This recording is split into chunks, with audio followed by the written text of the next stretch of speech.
Genius, welcome back to my channel so genius. हम discuss कर रहे थे सीए फाइनल का सिक्योरिटी वैल्यूएशन चैप्टर, जिसका आज अपन डिस्कस करेंगे प्रैक्टिकल क्वेश्चन नंबर 3। तो चलिए पहले से अच्छे से रीड करते हैं। MNP limited has declared and paid dividend of ₹4 पर शेयर। सबसे पहले मुझे ये बताओ, क्या ये D1 है या D0? देखो, साइलेंट केसेस में हम हमेशा D1 मानते हैं, लेकिन यहाँ पर उन्होंने दो बार आपको बताया है, दो बार हिंट दिए। पहला हिंट दिया है डिक्लेयर्ड कर दिया है हमने डिविडेंड, तो मतलब D0 है। यहाँ पर एक और हिंट पेड कर दिया है हमने डिविडेंड, मतलब D0 है। यानी कि यहाँ से क्लियरली पता चल रहा है कि ये क्या है, D0।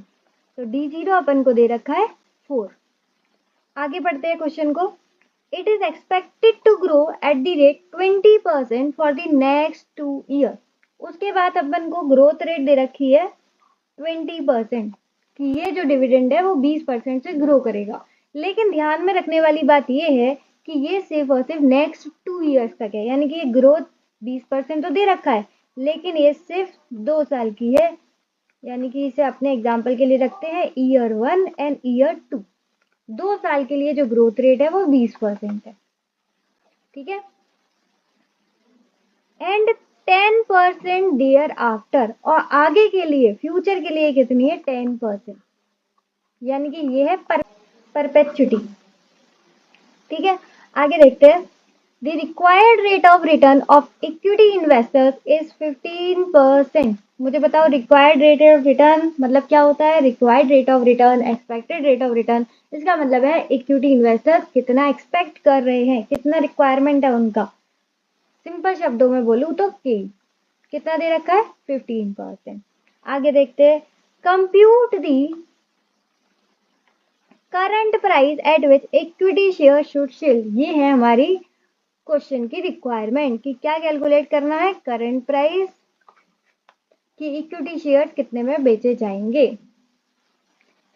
बस क्वेश्चन का एंड यहीं तक था। उसके बाद तो आपको सिंपल पीवी फैक्टर दे रखा है @ 15%, ईयर 1 ईयर 2 यही दोनों हमारे काम के, यही अपन को दे रखे हैं। ये चीज नहीं भी दे रखी होती तो भी कोई बात नहीं थी, हम खुद कैलकुलेट कर लेते। बट क्वेश्चन बड़ा ही सीधा साधा है जो खुद हमें थाली में परोस के दिया है, तो उसके लिए धन्यवाद, ग्रेटिट्यूड फील करेंगे। बाकी चलिए फटाफट से कॉपी और पेन निकालते हैं और प्रैक्टिकल क्वेश्चन नंबर 3 को भी आसान बनाते हैं। हाँ जी, तो कॉपी पर लिखेंगे सिक्योरिटी वैल्यूएशन का प्रैक्टिकल क्वेश्चन नंबर 3। इसका हम कर रहे हैं सॉल्यूशन। क्वेश्चन की रिक्वायरमेंट थी करंट प्राइस को कैलकुलेट करना है, तो लिखेंगे कंप्यूटेशन ऑफ करंट प्राइस। अब इसके लिए अपन को एक फॉर्मेट क्रिएट करना है, year, cash flows, PV factor and present value cash flows. और पीवी फैक्टर अपन को कितना लेना है, 15%। उन्होंने खुद ही बता दिया है कि ये 15% है, तो यही अपन पीवी फैक्टर कंसीडर करेंगे, ठीक है।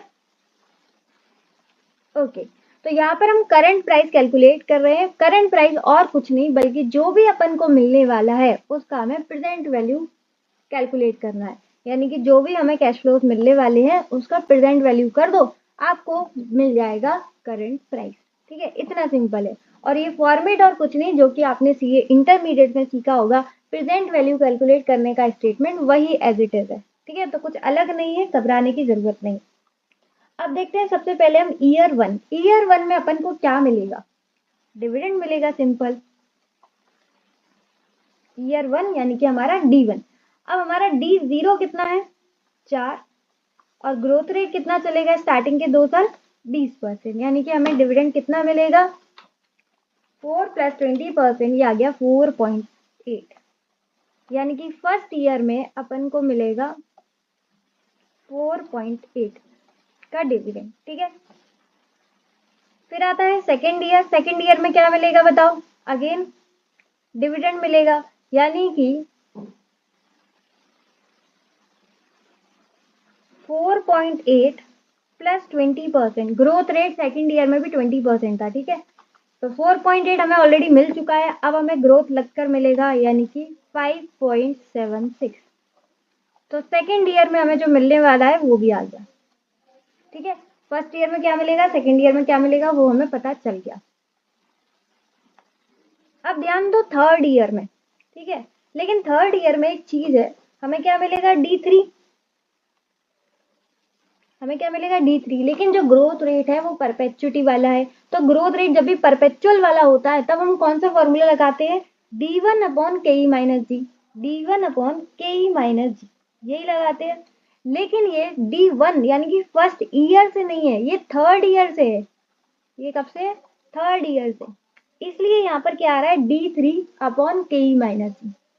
समझ गए, D3/KE-G। अच्छा, इसको एक बार मैं और अच्छे से बताती हूँ। जब भी परपेचुअल वाला होता है तो क्या लगते हैं, D1/KE-G।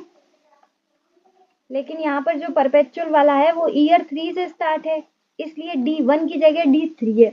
इसलिए यहाँ पर एक और चीज बताऊं कि जब हम पहले फॉर्मूला लगाते हैं D1/KE-G फर्स्ट ईयर से, तो यहाँ पर क्या कैलकुलेट होकर आता है, P0। ये वाला याद होगा आपको फॉर्मूला, P0 कैसे कैलकुलेट होता है, D1/KE-G। ये वाला फॉर्मूला तो सबको आता होगा, उम्मीद कर रही हूँ मैं यहाँ पर।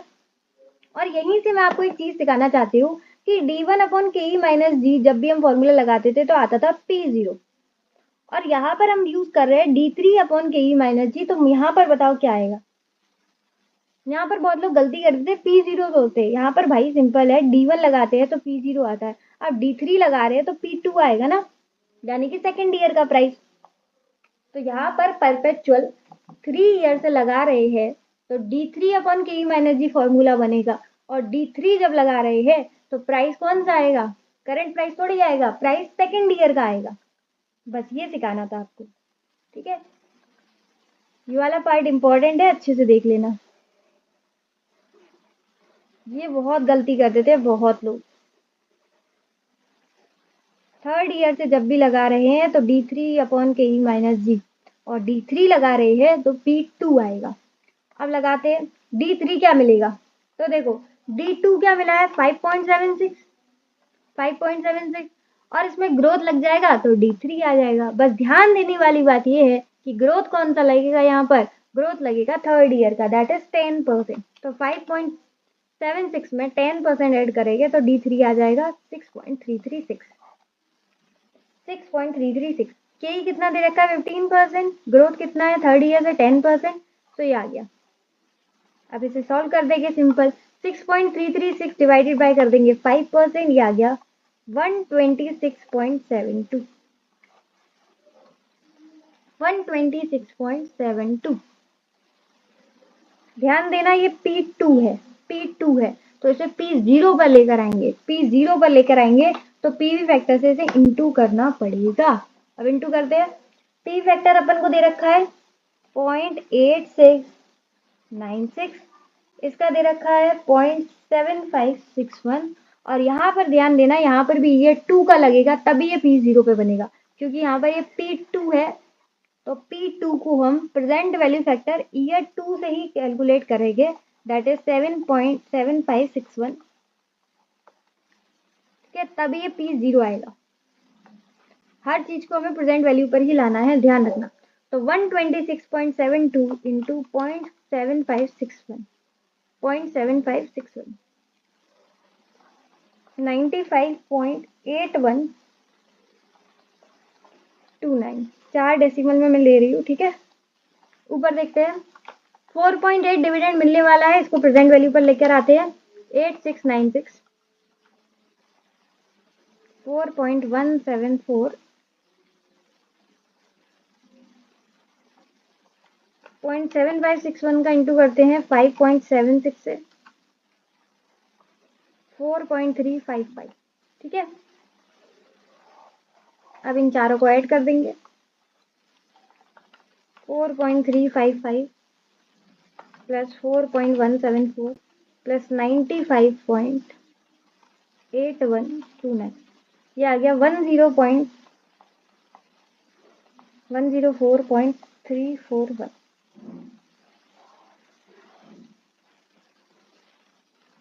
अच्छे से लिख दूं क्या, 104.341।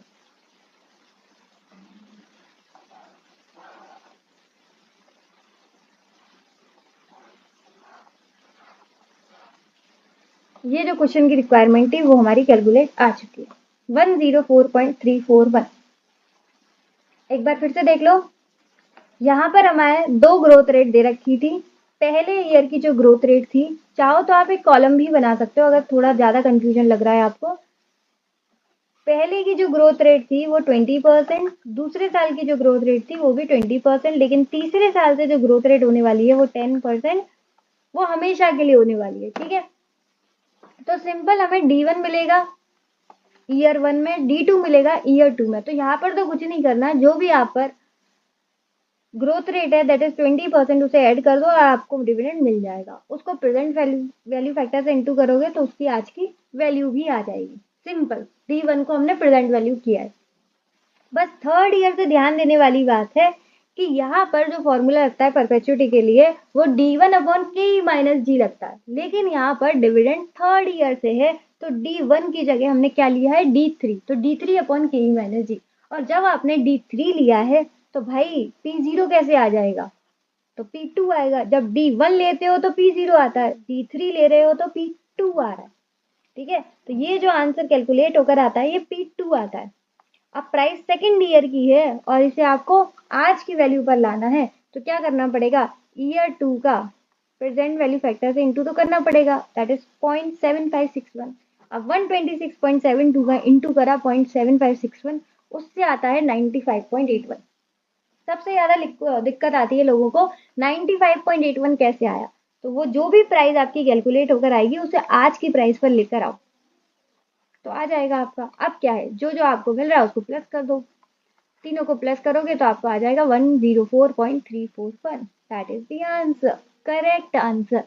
उम्मीद है आपको क्वेश्चन और उसकी प्रेजेंटेशन अच्छे से क्लियर होगी, तो लाइक शेयर एंड सब्सक्राइब कर दो चैनल को फटाफट से।